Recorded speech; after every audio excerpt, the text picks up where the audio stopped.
It is Martin Luther King Jr. Day. In the States, I was talking to my brother last night. He's in Florida, and he was talking about all the different events that are happening today. It's actually it's a holiday for the Americans. I did not know that. I don't know why I didn't know that. Anybody else know that? Am I the only one? Tomorrow. Today is the Sunday before, I guess. Anyway,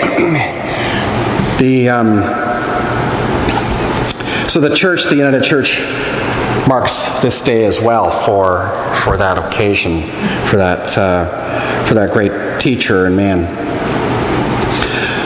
So I was thinking about the gift of community and the wilderness of uncertainty and struggle. Those two separate worlds. I was thinking this week about a man named Lindy Brown in my congregation when I was growing up. So I was baptized there in 1969. It was one of the first baptisms, actually, of the church with Wilbur Rogers. And Lindy Brown was, as I understand it, a member there even at that time in those early days when the church was first kind of laying its foundation and building up the bricks on top of that foundation. Lindy was a Jamaican man with the accent of an islander. It was wonderful to listen to that sound of his voice and his whole family. And he lived on what was called the Credit Woodlands, in the Credit Woodlands area, and new house. And he, of course, had the big orange garage right out front. Everybody else was brown and blue and black, and Lindy's was orange. And he would be out there with his wife and Lynn, and they would be gardening together and getting their yard together, and everybody that walked by, he would greet them and he'd say, "I have a great community that I think you'd like to belong to. I have this great church that I know, and I think it's a really wonderful community, and you would be really happy there." He was a real enthusiast, you know. How many of you ever do that to any of your neighbors? I know a great little community for you to be part of. I know a great opportunity for you to volunteer. No, not that. Just, I know what it is, something about what it is you're going through, and I know this place where you might find some of your hungers fed. You might feel as though you're welcome. You might find a way through this wilderness of yours, or this uncertainty, or this struggle. And so Lindy Brown started to bring in quite a few of people. He was. They say there was kind of 1% in a congregation that's usually the evangelist segment of the population, a very small group of people, but they are the ones who aren't afraid to kind of do the invitation piece. And so Lindy was one of those in the early days of Arundel, and he ended up bringing in a lot of the Jamaican population into our church. And they'd always put on these plays together and have these fun evenings, island nights for the congregation. It was a really wonderful time, and he was a strong and a Christian, faithful person. He was a minister. He was a great musician, and he loved the kids. And I always remember him always asking about me and asking about my family whenever I was there. He took me aside when I was going through for ministry and had a long conversation about shoulds and shouldn't do's too. And he was a strong person in his own way.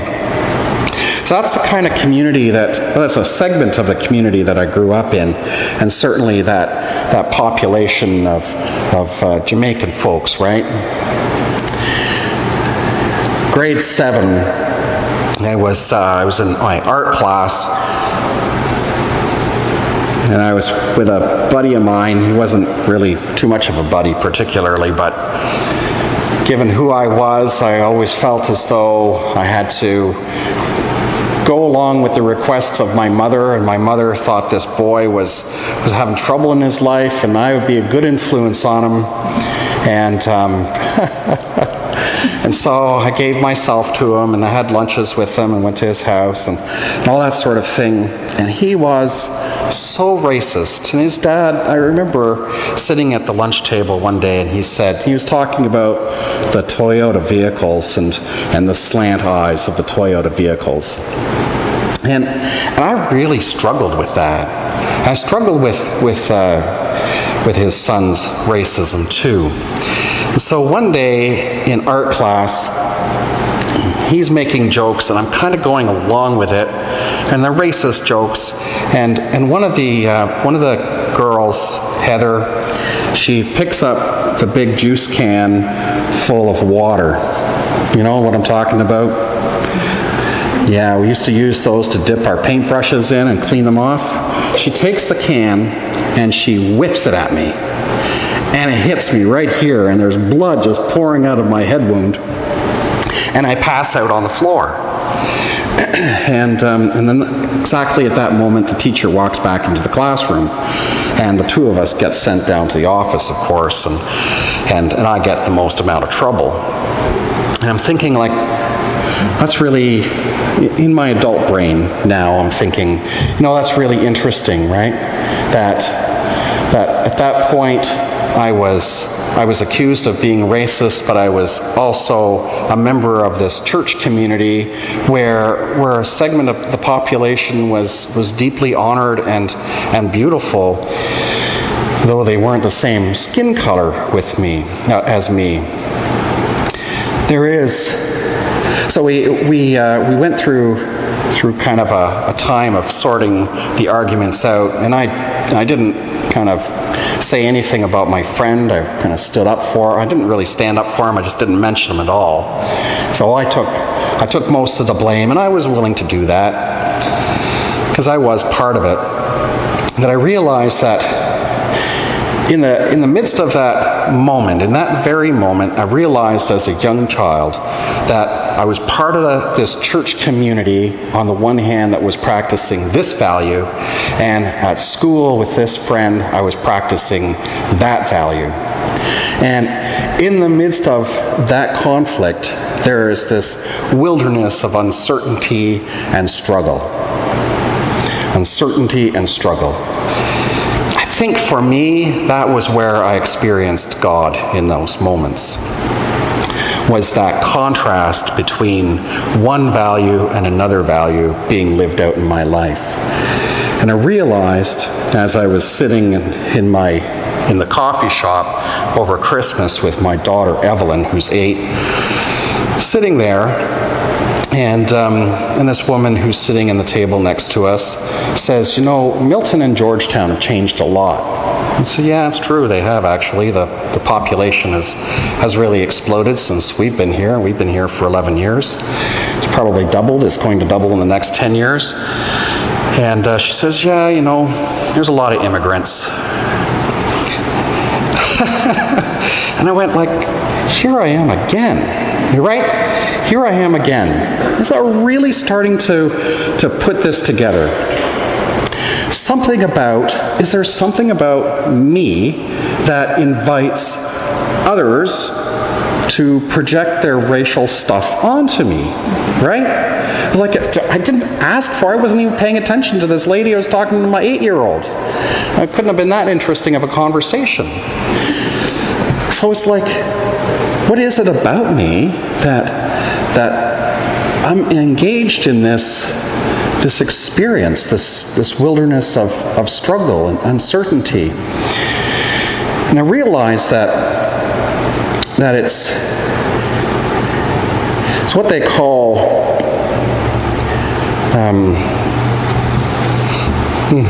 I've lost the word. It's white privilege, right? It's white privilege. It's just by the fact that I'm white that I get these comments made to me. That's the only thing. So I'm thinking, like, actually, on the other side of the coin too, The black person who's driving down the road and gets pulled over by the cop, which happens quite frequently, the only reason why that's happening is because of his skin color, or her skin color, probably his skin color. But for me, he's that person who gets pulled over all the time. They're constantly aware of their racial background. For me, I'm not constantly aware of my racial background. Unless somebody says something like that to me, and I realize the only reason why you can think that about me in the Tim Hortons is because you classify me as a white person. And it's because who I appear to be. I think it's the gift of community. My growing up at Arundel, my experience of different people along the way who've been really kind of spiritually my teachers. They've really helped me to kind of get at some of those racial issues as a white privileged person. It's a long road to discover how it is that we live out white privilege. But in the midst of that wilderness of uncertainty and struggle, the gift of community really helps us to clarify some of those pieces. I brought in an article about Wilbur.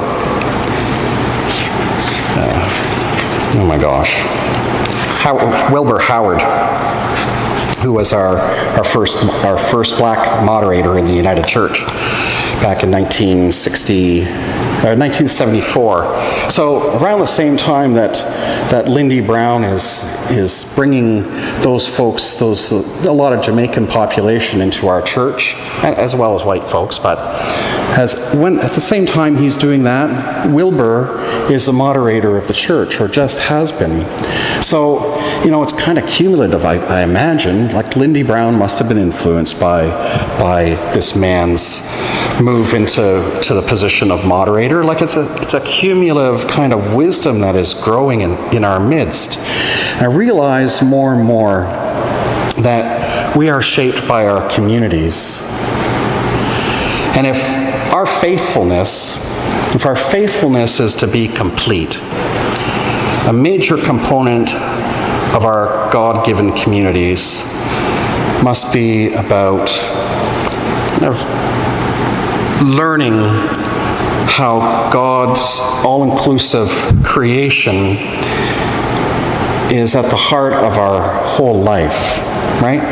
So it is, if we're going to be faithful as people in our coming together as community, if we are to be kind of growing and maturing, if we're to be living out what it is that God asks us to do, a major component of that will be about understanding ourselves in the midst of a whole world full of different people from different backgrounds, indeed, and also our sense of being part of earth, part of all the creatures of creation as well.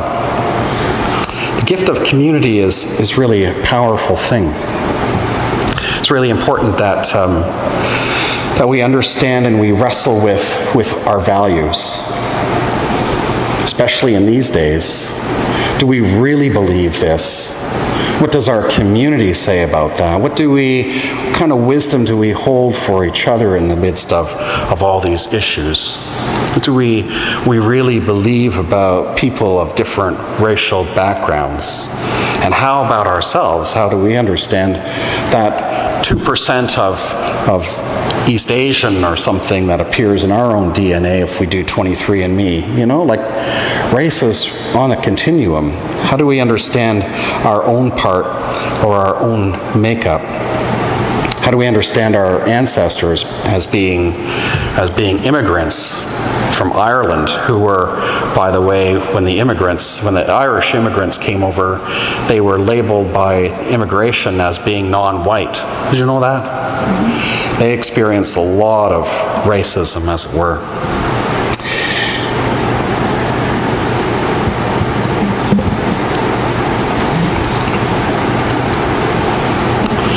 us pray.